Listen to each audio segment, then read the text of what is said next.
Good afternoon, everyone. Thanks for inviting me here to speak to you today. As Cole mentioned, my name is Laura Guertin. I'm an associate professor of earth science at the Penn State Brandywine campus. That campus is located 20 miles outside of Philadelphia.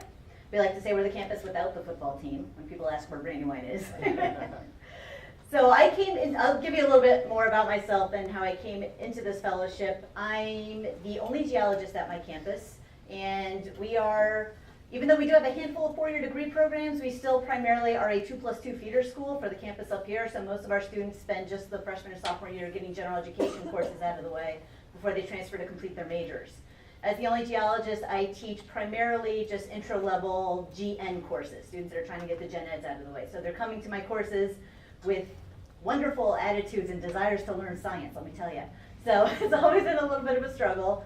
But one of the things I've been able to do in my courses, I feel very fortunate that I'm able to incorporate technology in the courses. We have one instructional design specialist for the campus, Matt Bodek, some of you might know, who is phenomenal. He has been an amazing support. But he is one person for a campus of 1,600 students, 10 four-year degree programs, and so he is stretched trying to assist faculty at my level where I'm trying to push and look for new ways to integrate new technologies, whereas he's also trying to help faculty members how do you set up your course in Angel instead of a Dropbox.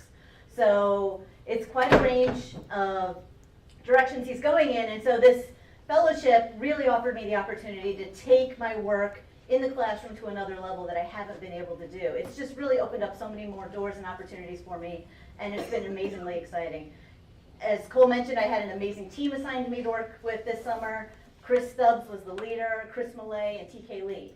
Now, I have to say from a campus perspective, there was a little bit of hesitation going into this just because I didn't know these people. I had been working with Matt this is my 10th year at Penn State, and everything I had done had been with Matt Bodek, although I'm very familiar with ETS, and they've been wonderful people to speak to and connect with. But to have my own team was exciting, but at the same time, I didn't know being at a campus located 3.5 hours away, how that connection and collaboration would work. But of course we have technology, right? And so it actually worked amazingly well. And what I had proposed to do with my fellowship was doing something a little bit different in Google Earth. I've been using Google Earth in my courses for a few years now. One of the reasons I like using Google Earth, it's a free tool, and it also enhances and helps with the content knowledge I'm trying to share with my students in my courses, and also helps hopefully develop their geography and understanding of geospatial relationships. I'm really surprised and scared sometimes when my students can't point out where the Pacific Ocean is on a map or where Illinois is located. And that's a national average. Approximately 50% of 18 to 25-year-olds in the United States cannot find New York on a map. And then the statistics just get more depressing after that. So Google Earth is a way for me to engage the students with technology, but also hopefully find a way to enhance their geospatial knowledge. So I've been doing projects for a couple of years. I'll just show you an example of something that I had done before this fellowship with students, where I was having them read nonfiction, earth science related books and create tours in Google Earth. So over here on the right-hand column, you can see a list of books, and these would be books that students could find in Barnes & Noble or Borders. I'm sorry, Barnes & Noble, the official bookstore. Penn State, yes, is where they found them. and then what they did was they read through the book, but then added that geographic context. So then they would go into Google Earth, and so for the first book here, Bottlemania, the students would actually create place marks, and in the place marks, I taught them how they could actually embed images and embed audio files as well. So this is something I've been doing with my students, teaching them just some really basic HTML, about how do you put things in bold and italics, taught them a little bit about what it means to be in the public domain, making sure images and videos are copyright free, showing them how to record audio files that they could then record themselves and also put into these what are called place marks in Google Earth as well. The world population is growing rapidly, and fresh, drinkable water, most of which is stored in underground aquifers, is growing scarce. And so I really have to credit people such as Matt Frank, who was our first Media Commons campus consultant coming to Brandywine to help us out, and also most recently Aaron Smith, who came and was showing students how to use GarageBand and how to edit these files, which we could then put into Google Earth. But it was interesting because as the students were using Google Earth more and more, they would ask me more questions on how do you do this and how do you do that, and it was a little bit beyond my technological knowledge. And so one of the questions I had in the back of my mind, but I didn't spend a lot of time thinking about until the students started pressuring me, I want to know how to do X, Y, and Z. That's what formed my proposal for the TLT fellowship. what we wanted to learn how to do is change the navigation style in Google Earth.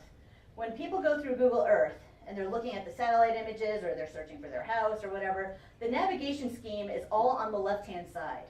So for example, for these files even that my students created, you go down and you click down this list and you bring up these different place marks to actually view the material. And so it's kind of a one direction, one-way summary to go through. The students started asking me, how can we put a link inside this pop-up window to then go to any other link? Or how do we keep everything where, and Google Earth gives you this image where, this ability where if you want to get rid of that menu bar, you can. But then if students were just to randomly click, they wouldn't get the story. And when I was thinking of stories, I was also thinking back to my childhood, and some of you may have read the Choose Your Own Adventure series, where you actually read a little bit of a passage and you're walking on a trail, and if you want to cross the bridge, turn to page 26, and if you want to enter the castle, turn to page 42. And every time you read the book and you go through, it can have a different ending and a different journey. And so I was thinking of merging those two ideas. How can you, using the technology of Google Earth, create a choose your own adventure style story? And what I wanted to do is not make it a fantasy story, but base it in fact. So real earth science and scientific content within there. So that was my proposal. I met with my team. It was at the end of May, explained what my desire was to do with this project, and I have to give credit to TK Lee. That man is brilliant. Within 2 weeks, he figured out how to do it. I was like, okay, it is now June, early June, and we have the rest of the summer. So what do we do? I said, can we do something else? And they said, sure, what else are you interested in? And so we talked a little bit, and I have to say the dynamics of having this team to work with was amazing too, because they would ask me questions, them not knowing even what my classrooms looked like, what my campus looked like. They hadn't been there before, and so trying to ask what the situation was and what are my goals and objectives, and they said, well, have you thought about this, and have you thought about that? And Chris Stubbs was the one that said, well, have you thought about students doing everything in Google Earth in a course? And I said, what do you mean? He says, well, how about they just do a portfolio within Google Earth? And I thought about that a little bit more, and what it came to, in the end was then thinking about another course. And this particular course I was teaching in the fall was not the one I wanted to do a Choose Your Own Adventure in, but it was a brand new course for me. It's a 400 level course, which I had not taught on my campus before, but we have a new academic minor called the Environmental Inquiry minor. And so it was an opportunity for me to teach more in my discipline and to bring in some more technology. And Chris Millay was really helpful in setting up this blog. I knew how to use the Penn State blog template, but didn't know how to tweak it. And what we did was we created a blog for the students in my class, and here they are. These are the guys. It was 7 students enrolled in the class. It was all male students. I had never had that before.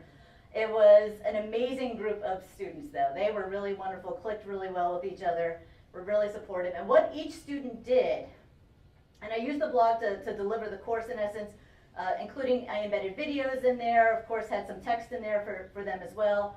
But each student created their own Google Earth file that documented everything they did in the course. And when I say documented everything, I mean everything. I told the students day one, I handed them their syllabus, and I said, this is the only sheet of paper you're going to get from me all semester. We're going to go green with this course.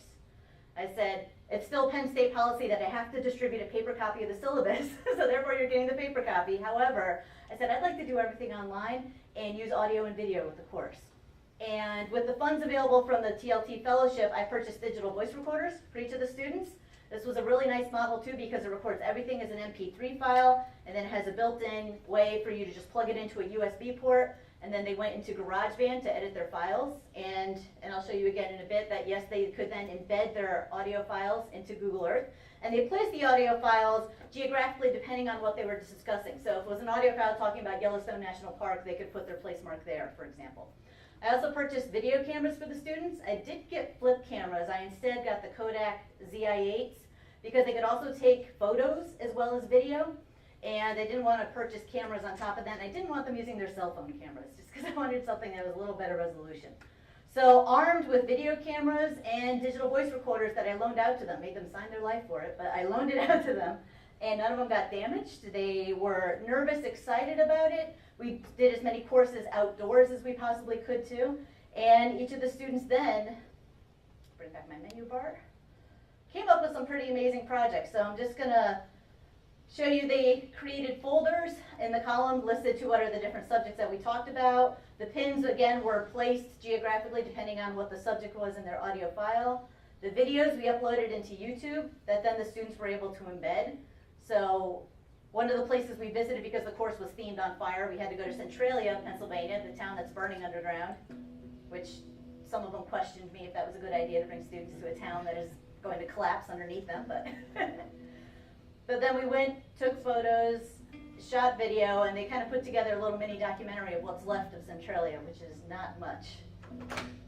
And this was all done using iMovie and GarageBand. And in fact, the song that's going on in the background, this particular student wrote and performed himself. So students really got creative with some of these files.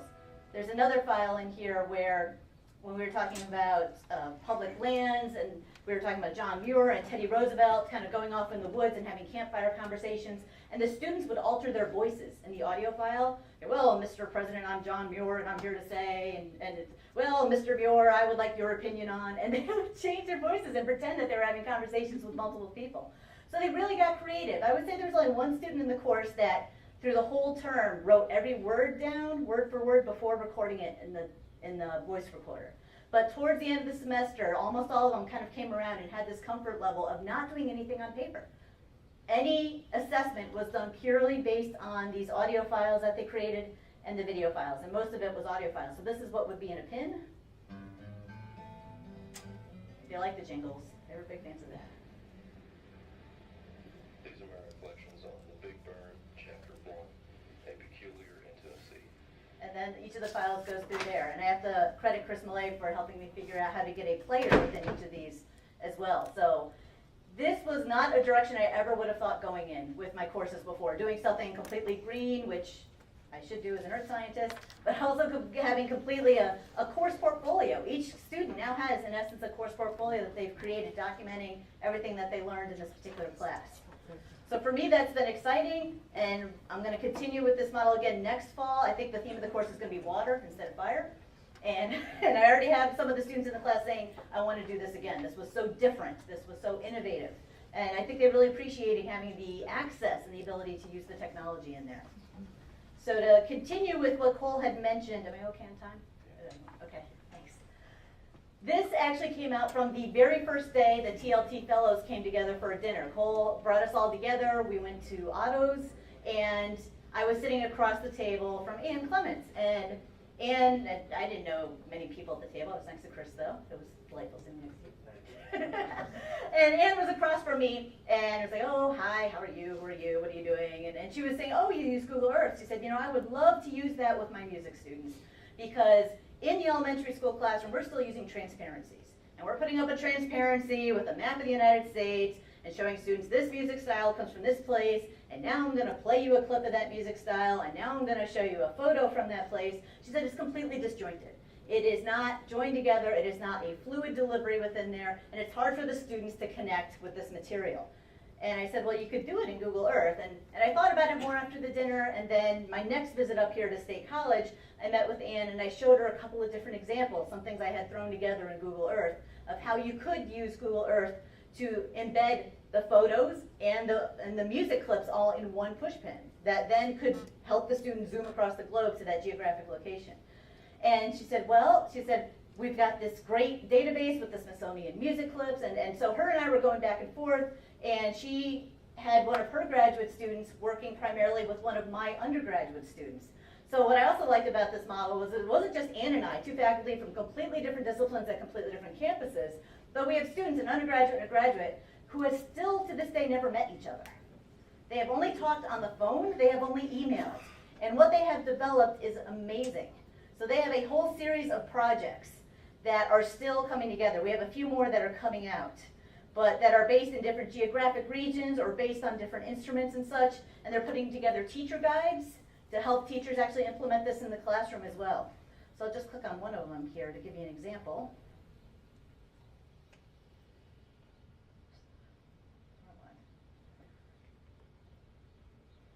So for example, so music exploration 1, students are shown a photo in the elementary school classroom. Say, okay, what do you, and there's a series of questions. What do you see? What do you think you would hear? What emotions? And then there's examples. So the photo stays there for the kids to see.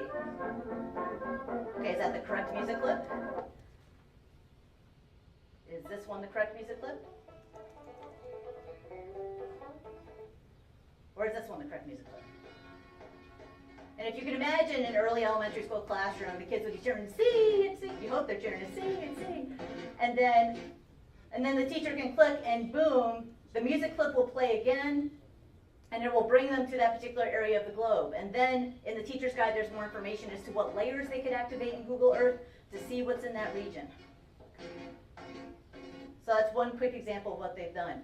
The students and Ann and myself submitted an abstract to the Pennsylvania Music Educators Conference that has been accepted. So in April, we're actually going to Hershey, and we're going to be presenting this.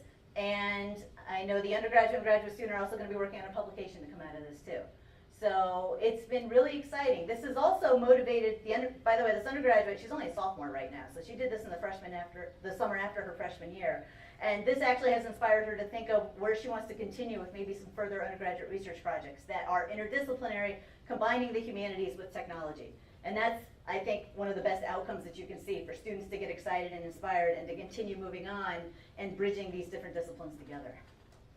So that's my little talk, I suppose. I just wanted to share, there's my guys again. They're so excited to be in a cemetery in Centralia, Pennsylvania. They're there with their measuring instruments because we were measuring air quality and temperature of the air and the ground and such too. So it's been an amazing experience working with my guys. I call them my Google Earth gurus as well. And I should mention too, during the summer they did make a trip to my campus so they could better understand my environment for where I'm teaching. And I really, really appreciated that too, as did the students. They asked me if they could run a focus group and speak with some students. And during the summer I was able to get 5 students to come to campus. They demonstrated their Google Earth projects and what they had created. Because honestly, I don't think my team believed that my students were creating these things in the first place. Because they were like, really? Your students, not you? I said, really, the students did this. They learned how to embed these audio and video files and images and such.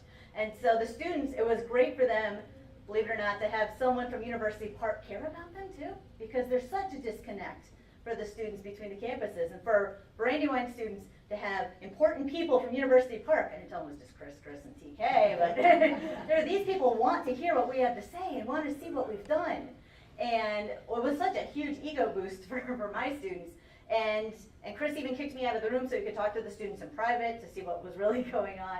And it was really wonderful for them to then visit our media commons, and I brought them to the park where we had done some of our classes as well. So that, I think, really helped them for us, and for them to see what I'm doing, what my environment is, and how their work really has helped the students too. So that was a really important part, and thank you for allowing them to come down to Brandywine. That really helped it. So TK is still kind of going crazy with this project, I'll say. There's something else going on with gaming. You may have heard of Penn State's Amazing Race. This is something new that they're doing. Is it gaming.psu.edu?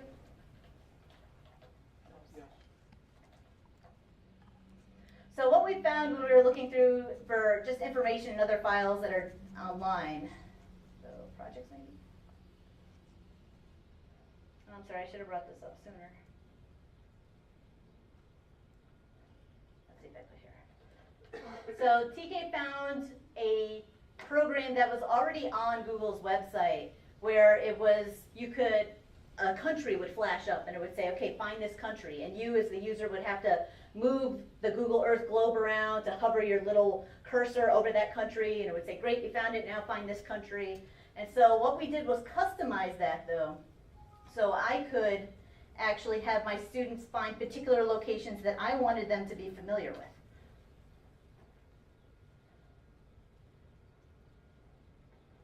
And they're still working on this too. And one of the things that I'm really excited about, that how they're kind of twisting and tweaking this, is they're also not only recording how long it takes a student to find a particular location, but where they're going. So it's also tracking their movement. So if it says find Costa Rica, and I have a student hovering over Mexico, that the program will show me that as an instructor afterwards. It's a playback. So it's not just where I receive a score if a student got it right or wrong, but also where were they going? Where were they in the first place? Okay, so now I'm going to be at the bottom of the list doing this demonstration. Because you can see there's rankings in there too, they put that in there.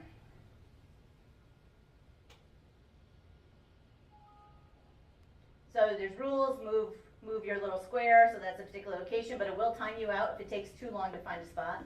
And I had one student at the beginning of the term had a really hard time. So you don't have a search box here. What you have to do is just zoom and use the cursor to move over to particular locations. Zoom in a little bit more. That says, good job, now find Yellowstone. So these are locations that, and I gave this to students at the beginning of the semester. So I knew what their geographic knowledge was coming into the course, because Yellowstone is a key part of the course, but if they don't know where it is, that is located in the United States even, that's something I need to, you laugh, that's something I need to clarify day one to make sure that I'm approaching each of these topics in the correct way. So this has been a lot of fun, and I know this is going to be available for all faculty, I believe, at some point. They're hoping that other people will be able to customize this and customize the locations within there too. So it's been exciting for me to see my team still continue on and work on some projects and help me tweak some things so that this is something I'll be able to continue with. So I can't thank Cole enough for selecting me for this and for really accelerating what I've been doing with undergraduate research and with students and teaching with technology. So thank you again.